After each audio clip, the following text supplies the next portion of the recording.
What's up, Giants, and welcome to this week's newscast. I'm Josh Neal. And I'm Nala Talabha. Spring break is coming up soon, and we decided to start you off with a chill newscast and some positive vibes. To start off, we decided to show you some tips on spring break and how to spring break on a budget. Let's take a look.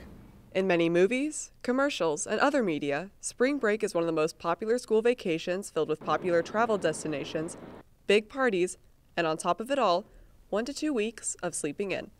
And for those who are lucky enough, this is exactly what their spring break looks like. However, that's not the case for everyone.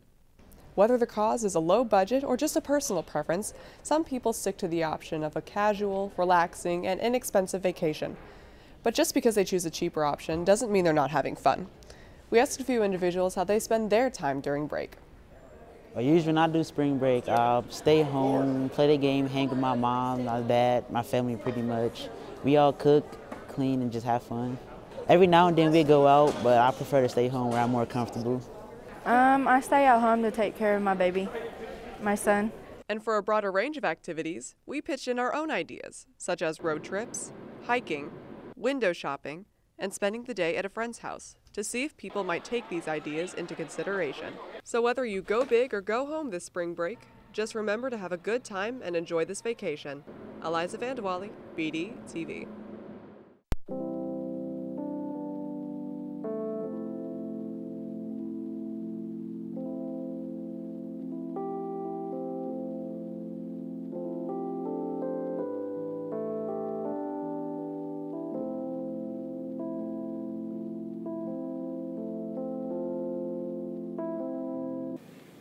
What you doing to sleep? You're supposed to be at school. I thought we were on spring break. Laid back, just looking at the stars, thinking about what I wanna be when I grow up. Will I be just like my pop? Good morning, Ben Davis. I'm Jody McNichol, and this is next week's weather forecast as we're all looking forward to the first week of spring break.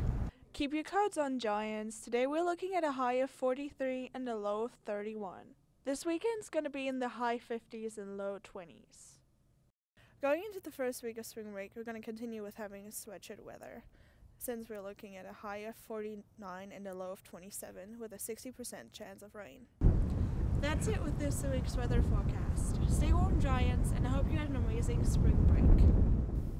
Thanks, Jody, for the information. And for those of you who are going south, enjoy the weather and bring some sunshine back for us. And now, with it almost being the end of the year, seniors are already planning the next stages in their lives. Here is Amber and Greg with the story. With spring break officially here, that means that there's officially 10 weeks until senior graduation. And with that on mind, there's a lot to prepare for and simply a lot to do. With college visits, scholarships, open houses, and much more, a lot can build in terms of responsibility for the young adults who graduate high school. We've decided to ask a few seniors around Ben Davis how they feel about the upcoming months and also how they plan to tackle them on.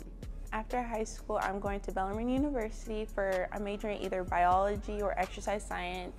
Plan to go to Cal Berkeley, play football there, major in public health, minor in sociology. I plan on going to Purdue University to do double major in criminal justice and pre-law, and after that I plan to go to law school. I believe that socially, yes, high school has prepared me for the real world, but I would say not for a studying-wise, more of a school-wise, more intelligent-wise. In some ways it has, but I mean, with me doing co-op and having a job at Eli Lilly, I think that's prepared me more because it's like real life experiences. I think for the most part it has. We didn't it'd be cool if you learned about taxes and stuff like that, but for the most part, yeah. I'm really excited. I'm ready to graduate and go to college and be back with my sister. I'm making sure I get all my grades, make sure they all good, keep my GPA up, get all my work done. I honestly think that the opportunities I have, I'm thankful for. And I feel like the people who has helped me for these past 4 years have been more of an impact of me in my life. Wouldn't have better people ever to work with. Even with a lot to balance, it is still important to enjoy every moment at the end of your high school experience, and also to stay optimistic of your future and find joy in all that you do. Amber Gervasio, BDTV. Thanks, guys, for those stories. And good luck to our seniors who are going to the next part of their lives. Now, let's take a look at this week's Greg's Corner, and then we'll go to a quick commercial break. Hey, what's cracking, y'all? My name is Greg Hurt, and this is Greg's Corner. This is the first pro-black segment on BDTV, and in this segment, we'll be alternating weekly between empowering poems, books for knowledge, documentaries about history, and news in the Black community. Last week, I encouraged you guys to check out the legendary film Ray, starring Jamie Foxx. And now we're going to take a look at some news in the Black community. 2 weeks ago, at the 90th Academy Awards, comedian Jordan Peele won for Best Original Screenplay with his risk-taking film, Get Out. I stopped writing this movie about 20 times because I thought it was impossible. I thought it wasn't going to work. I thought no one would ever make this movie, but I kept coming back to it because I knew if someone let me make this movie, that people would hear it and people would see it. Jordan Peele is the first Black director to win for Original Screenplay, and of course this is following the groundbreaking win last year with Moonlight winning Best Picture. So hopefully this will continue to set up a trend in diversity for future Academy Awards. Last week, Disney's A Wrinkle in Time was released, directed by Ava DuVernay. And with that, this makes Miss DuVernay the first African-American woman to direct a live-action film in which the budget is over $100 million. This also makes her the second woman overall, following Patty Jenkins with Wonder Woman. Recently, in Boston, Massachusetts, there has been a t-shirt line that has been on the rise called the Thank You Tees, in which they shine a light on forgotten Black heroes. HBCU grads Stephanie Campbell and Veronica Chapman created this line in order for more Black leaders that have been forgotten to be remembered, and also just to simply educate those about Black leaders that need to be known. You can shop with the link that is displayed right next to me, and everybody should go and support. Plus, they even have a lot of individuals that I have not heard of myself, and that's saying something. Now with that, I'm going to conclude this week's segment. Make sure you check back in 2 weeks while we give you another empowering poem. See you soon.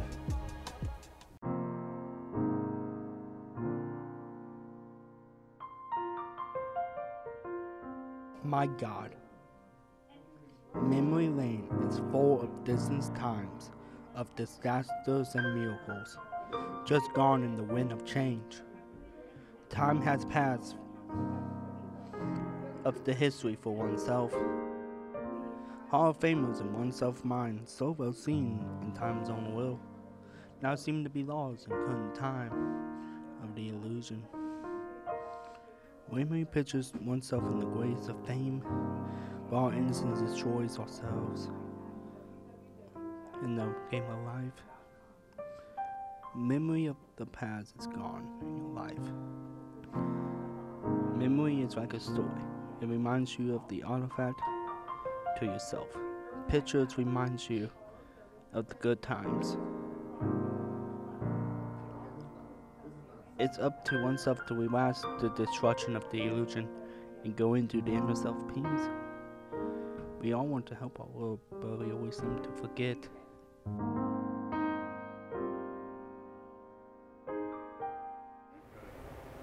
Thanks, Wyatt, for reminding us of our history. And now let's take a look at our athlete giants who are currently making history. We are ready to kick off our baseball season. Tryouts began this week and final cuts have been made. They will continue to work hard and practice over break. Now here are a few highlights from our basketball season.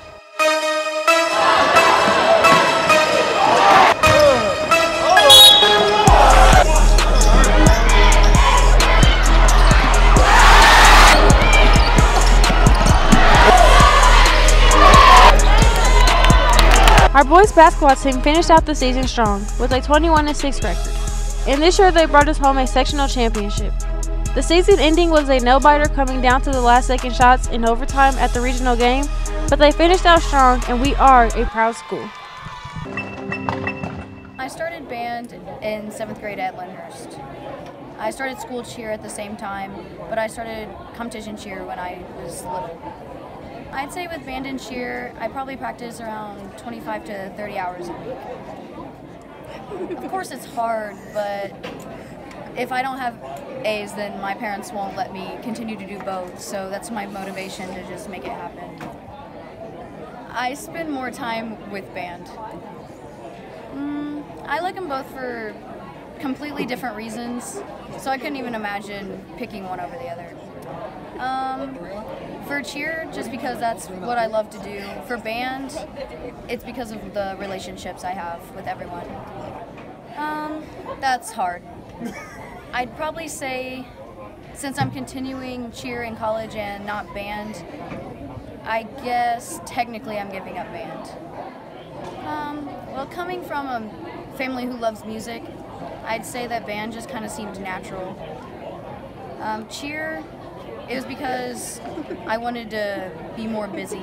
Relationships I've made are gonna last a lifetime. We're so proud of our students who manage a busy schedule. But is your schedule getting in the way? Well, here's some entertainment to help you wind down from your heavy priorities. If it's about you and me, it's on BDTV. All right, that's a wrap. Good job, ladies and gents. Oh my God. Hey, aren't y'all glad we on break, bro? Yeah, so what y'all on for break? What you doing for break, Bryce? Nothing. Chilling at the crib. Probably gonna sleep all day, play some 2K, eat, and then sleep again. Yeah. What y'all on? Bryce, you can call down to the office. See y'all later. Bye, Bryce. But all right, y'all. See y'all later. I gotta use restrooms. It's poking. Bye, Michael. See ya. But what are y'all doing for break? Me and my cousin Quake going to see NBA Youngboy. We're going to Africa. We're going to see the new Black Panther. We're going to Florida. We're going to the Bahamas. We're going to China. We're going to go to Madagascar. We're going to Zimbabwe. We're going to China. We're going to Florida. We're going to Washington, D.C. And yeah, we doing just a lot of stuff, man. How are you going to see NBA Youngboy and he's locked up? And you can't go to that many countries in 2 weeks. Spring break is only 2 weeks long. That's impossible. You're not telling the truth. You don't know my life. You don't know what I've been through. You can't tell me what I'm going to do. You don't know my cousin Quavo, the real honcho. Anyways, me and my family, we're going to fly down to Florida so we can take a cruise to the Bahamas for 3 days.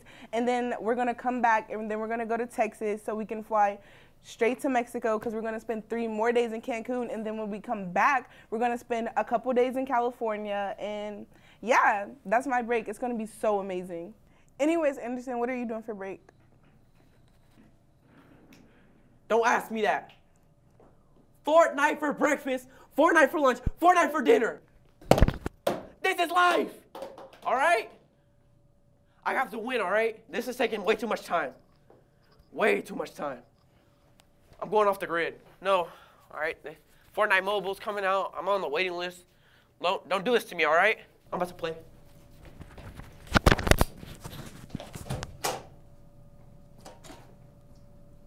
It's 3:18. It's time to go. Let's go, Chris.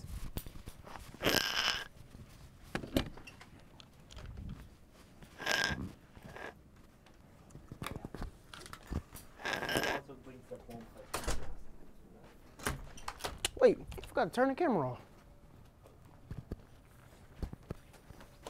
Are you tired of not being able to sweep up your messes? Do you wish your keys would stick to the walls when you wanted them to? Well, look no further, because today, using these household objects, we're going to show you 2 different life hacks to solve these issues. Welcome to this week's installment of Life Hacks. For your first bottle, you're just going to cut off the bottom.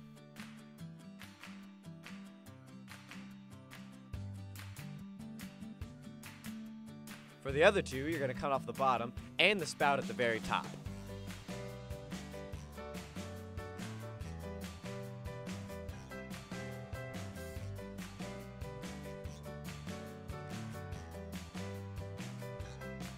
From there, you're going to want to cut some index finger width strips most of the way up the bottle, going all the way around so you get this big frilly mess. Once you've cut all the bottles, you're going to take the first one, the one with the spout, and use that as your base. From there, you're going to take the other 2 bottles, the ones without the spout, and place those on top. From there, you're going to take the rubber band and place it on the left side of the cap, bring it under all the frilly parts and around the other side of the bottles, and hook it around the right side of the cap, so it compresses the bottles together to create this broom-like shape. From there, you're just gonna kind of jam your half-inch PVC pipe into the top of the bottle and duct tape that sucker into place. From there, you're gonna take some of the remaining duct tape and form a handle at the top for grip. Once you've done all that, you've got yourself a nice, recyclable broom. Up next is the wall buddy. What you're going to want to do is go ahead and grab yourself a tennis ball. If you don't have a tennis ball, go steal one from your local dog park. Once you've gotten your tennis ball, go ahead and cut about 1.5 inch slit across the front of it with a knife.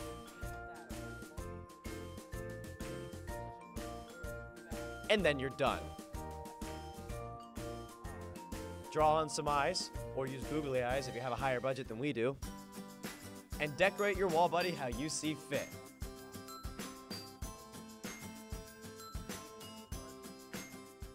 So the baroom was really cool in concept, but it took too long to make. Yeah. It took me about 30 minutes to make this with help of Levi. We also didn't have the right materials to make it, but even if we did, I feel like it still would have been way too difficult. You can spend the same amount of money and go half the time on it just buying a regular broom. Yeah, just go buy one from Walmart, but the wall buddy. The wall buddy is where it's at, right there. It's customizable, it's cheap, it's cool. It took me about 5 minutes to make that. 35. So you know what, Nick? I think we should give it the slap of approval. This has been Life Hacks with Nick and Levi.